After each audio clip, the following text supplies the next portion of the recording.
Justice منصور علی شاہ نے ایک خطاب کیا اور اس میں انہوں نے یہ نشاندہی کی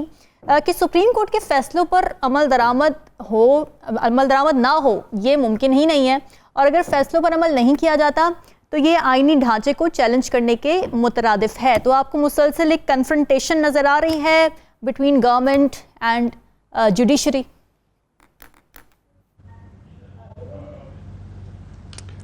مجھے تو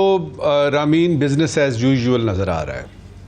ایز یوزول ہمیں اس لیے ذرا زیادہ لگتا ہے کہ تناؤ آ رہا ہے، نہیں ہمیں اس لیے لگتا ہے تناؤ آ رہا ہے کہ ہم چاہتے ہیں کہ جلدی سے کسی طریقے سے اس سیاسی بحران کا حل نکل آئے، پھر اس کے بعد معیشت بحال ہو جائے، پھر اس کے بعد بجلی کے بلوں کی جو اتنی اٹروشیسلی وہ جو ایکسکروشیٹنگلی پینفل جو ان کے بل ہیں وہ کم ہو جائیں، بے روزگاری ختم ہو جائے، غربت ختم ہو جائے، فٹافٹ ہی کچھ ہو جائے۔ اب چونکہ ہمیں وہ سارا کچھ نظر نہیں آ رہا تو ہمیں ذرا سی بھی کوئی اس طرح کی خبر آتی ہے نا کہ بلاول صاحب نے یہ کہہ دیا اور فلاں نے یہ کہہ دیا تو پتہ نہیں کیا ہو گیا ہے۔ میرے نزدیک یہ بالکل بزنس ایز یوزول ہے۔ جہاں تک یہ دو سٹیٹمنٹس جو آپ نے یعنی ہمیں بتائی ہیں، ایک منٹ میں پہلے ذرا دیکھ لیتے ہیں کہ یہ کیا ہے۔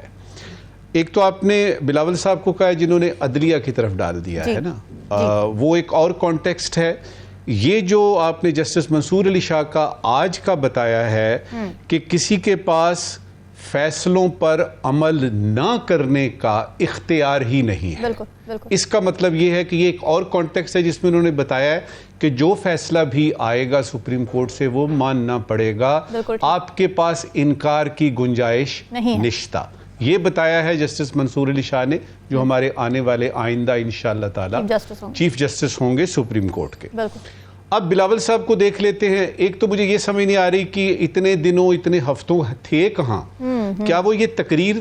تیار کر رہے تھے؟ ابھی وہ آئے ہیں اور آتے ہی انہوں نے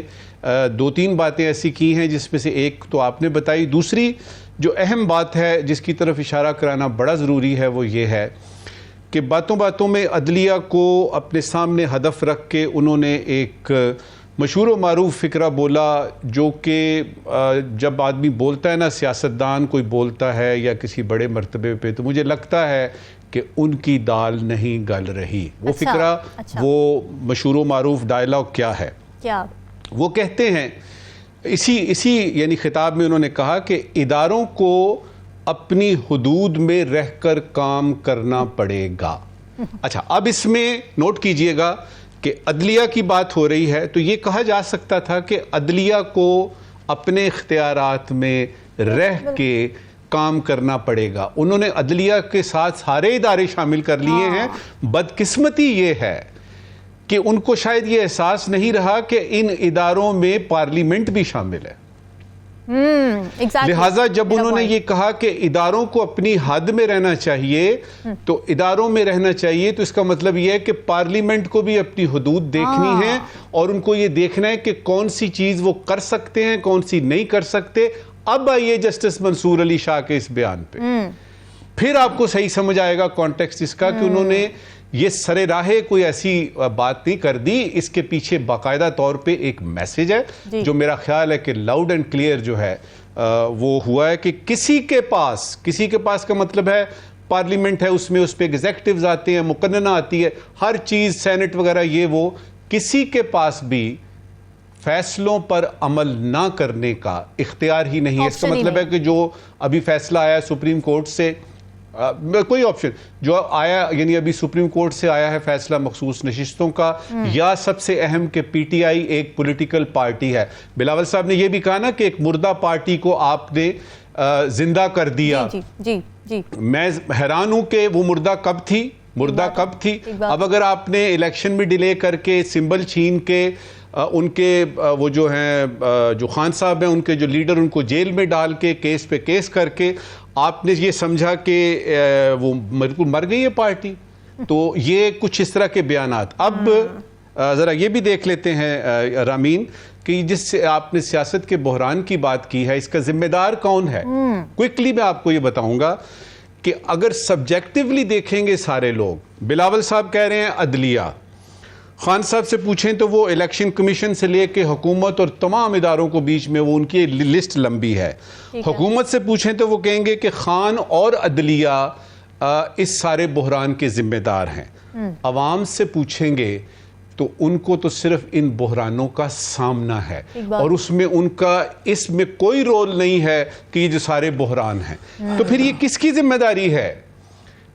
تجزیہ ہمارا یہ کہتا ہے کہ اس میں کچھ جو لوگ ہیں جن کے میں نے نام گنوائے ہیں، جس میں کہ بلاول صاحب ہیں، پیپلز پارٹی ہے، نون ہے، اس میں آپ کی یعنی جو آپ کے کولیشن پارٹنرز ہیں، کچھ کی ذمہ داری بنتی ہے کہ 80 سے 90%، کچھ کی 2%، کسی کی 5%، سب کی ذمہ داری ہے. مگر سوال یہاں پہ ایک امپورٹنٹ یہ پیدا ہوتا ہے کہ اگر آپ کو ذمہ داری کا پتہ لگ بھی جائے کہ فلاں ذمہ دار ہے، فلاں ذمہ دار ہے، تو آپ کر کے لیں گے. لہٰذا امپورٹنٹ سوال یہ ہے کہ جو ذمہ داران ہیں، اصل میں جو ذمہ داران ہیں، وہ نہ صرف یہ ذمہ داری فکس کریں بلکہ یہ دیکھیں کہ یہ چوہے بلی کا کھیل کب تک چلے گا. اور اس میں یاد رہے کہ ذمہ داران میں وہ بھی شامل ہیں جن کا حق نہیں بنتا تھا حکومت کرنے کا، لیکن انہوں نے جھولی پھیلائے بغیر ان کو وہ حکومت مل گئی اور وہ حکومت کر رہے ہیں. وہ جنہوں نے ہارنے کے باوجود جیت کا جشن منایا، وہ جنہوں نے ہارنے کے باوجود جیت کا جشن منایا، وہ بھی ذمہ دار ہیں. وہ جنہوں نے الیکشن کی تاریخ التوا میں ڈالی، وہ جنہوں نے 8 فروری کے الیکشن کو 9-10 فروری میں اس طرح سے اناؤنس کیا کہ آپ کی ووٹنگ ساری تلپٹ ہو گئی اور آپ کا سارا حساب کتاب ہو گیا، خراب ہو گیا، اور پھر آپ کی جو مخصوص پارٹی ہے، جو سب سے پاپولر پارٹی ہے، جس نے سب سے زیادہ ووٹ لیے، اس کو آپ نے کھڈے لائن لگانے کی کوشش کی، اور یہ سلسلہ بلے کے چھننے سے لے کے چلتا ہے. یہ سب ذمہ دار ہیں. اب سوال اس وقت کی آخری بات، جی ذمہ داری آپ فکس کر بھی لیں گے، جب تک ذمہ داران کو اس کا احساس نہیں ہوگا کہ یہ گاڑی نہیں چل رہی، اس میں کچھ نہ کچھ کرنا ہے. اور یہ جتنے بھی بحرانوں کا ہم سب نے ذکر کیا ہے نا، اس کی ابتدا ہی ہوتی ہے کہ جو گورنمنٹ اسلام آباد میں آئے یا جو پروونسز میں آئے، وہ واقعی وہ گورنمنٹ ہو جس کو کہ عوام کی میجورٹی جو ہے وہ پسند کرتی ہے اور وہ چاہتے، کمپرومائزز کر کے نہ آئے.